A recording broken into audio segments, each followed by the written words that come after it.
আল্লাহ পাক বলেছেন সুম্মা লা ইয়ামুতু ফিহা ওয়া লা ইয়াহইয়া।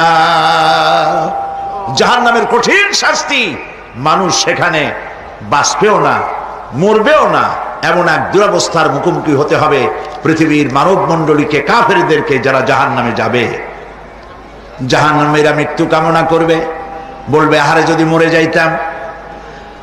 কোরআনে কারীমে রব্বুল আলামিন বলেছেন লা তাদউ সুবুরান ওয়াহিদান ওয়ালা ওয়াদউ সুবুরান কাসীরা।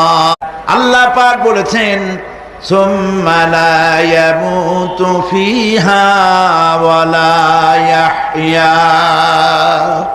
জাহান্নামের কঠিন শাস্তি, মানুষ সেখানে বাঁচবেও না, মরবেও না, এমন এক দুরবস্থার মুখোমুখি হতে হবে পৃথিবীর মানব মণ্ডলীকে, কাফেরদেরকে, যারা জাহান্নামে যাবে। জাহান্নামীরা মৃত্যু কামনা করবে, বলবে আহারে যদি মরে যাইতাম। কোরআনে কারীমে রব্বুল আলামিন বলেছেন লা তাদউ সুবুরান ওয়াহিদান ওয়ালা ওয়াদউ সুবুরান কাসীরা।